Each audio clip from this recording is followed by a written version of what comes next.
All right, so we are going to try to answer some of your questions for the return back to school so we can get everybody registered and ready to go. Sounds So great.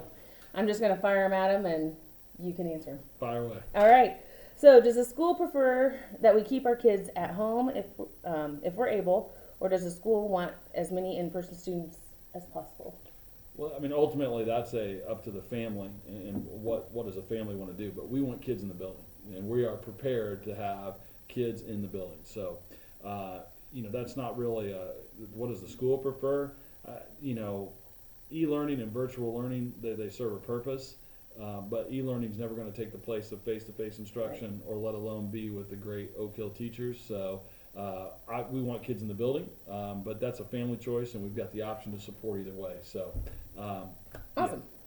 Yeah. All right. So, will the school have masks for students? Will they be disposable or reusable ones they need to wash at home? Yes. Okay. There will be masks. The governor has provided masks. Now, we have not seen them yet. We do have like paper cloth masks that are like for emergency purposes only. Those we have, and those are obviously disposable throwaways. The ones that we're getting from the governor's office are supposed to be cloth, and those could be washed at home, but we will have masks. Okay. And those are, at this point, are not required or anything? Masks are not required, although just strongly recommended, highly encouraged when you can't social distance. I've said this before, and I'll stand by it. If I don't like wearing a mask, it's not something I like doing. It's uncomfortable and it's hot. But if I have to wear a mask means that we get to come to school and we get to play sports and have extracurriculars, I'd wear a hazmat suit if they let me. I think it's important too that if you were to go back and ask the seniors last year and say, hey, if wearing a mask meant that you could have your senior year, would you do it? I bet almost everyone would say, yeah, I would do it. So it's highly recommended. It's strongly encouraged. It's not, we're not going to force anybody to. And we have some people, have asthma and things that they just can't wear a mask. So, I mean, there are situations where that happens. But we would really appreciate everybody wear a mask, follow the governor's orders and mask up, and it goes a long way to help preventing this. So awesome. All right. What is happening with the special needs preschool? Will they have different start and end times? How's that going? They'll be on the same time as the elementary school, just like business as usual for them. Okay. They'll follow the same protocols and the same procedure that they do at Converse, the kindergarten, first and second grade. So they'll roll out the same thing as everybody else.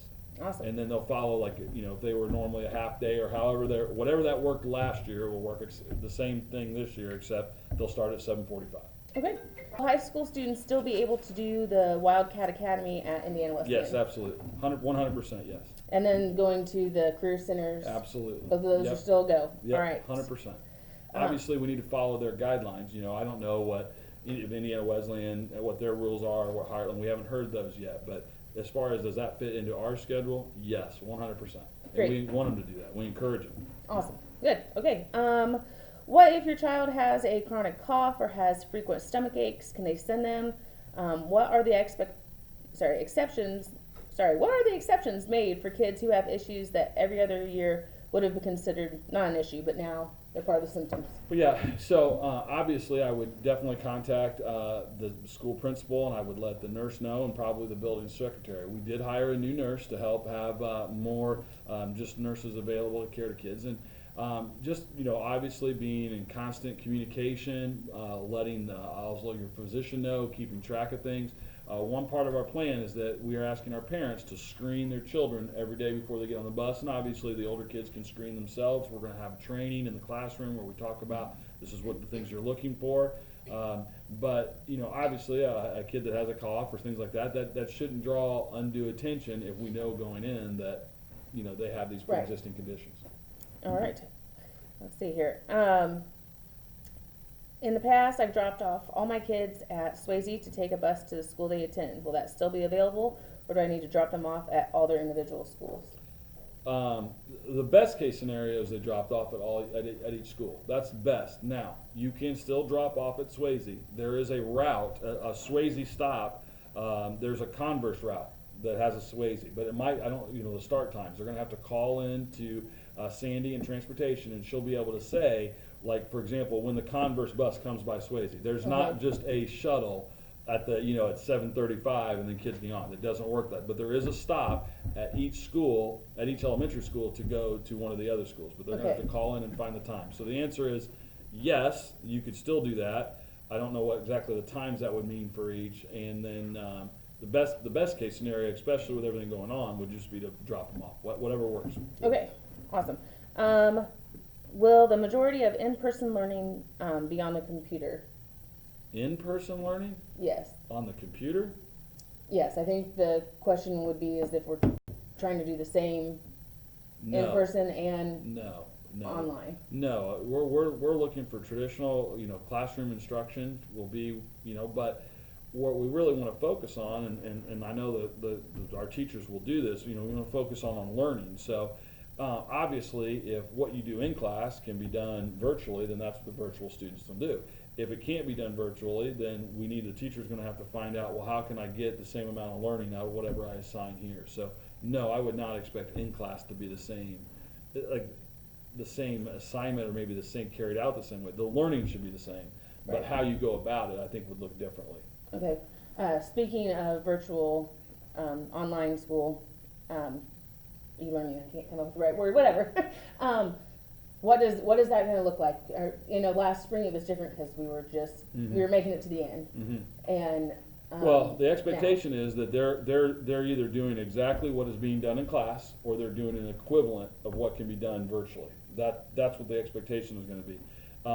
If you're in a virtual class, you're going to be on a regular teacher's roster, right? And then that teacher will be posting their assignments to Google Classroom, and they'll be posting to Seesaw, whatever. I know the Seesaw is usually used to Converse, and everybody else has Google Classroom. So it'll be like they're in that class doing that work that the teacher assigns, just like they would assign to everybody else. And then on top of that, we're going to have that virtual learning teacher, which right now is a K-12 position. Depending on how many students we get, it might actually be a first grade or second grade. We're working through that. That's why it's so important that people register. Register, very important.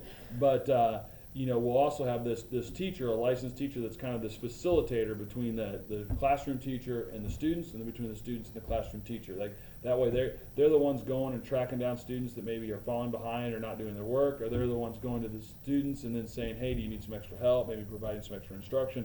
That the classroom teacher can't do both. So they're the facilitator is what it is, and we're really excited about the teacher that we've hired. We have hired her. Oh, She'll great. be approved at the next board meeting. Awesome. Okay. So register.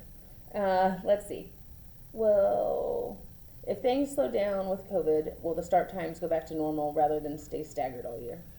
We're always evaluating. We're constantly evaluating. COVID was a big reason for the start time change, for sure, but the other issue is our busing.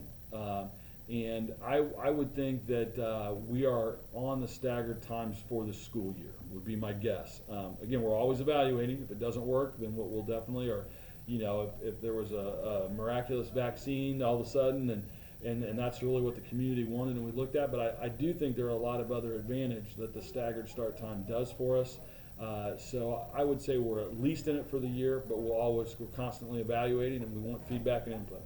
Awesome.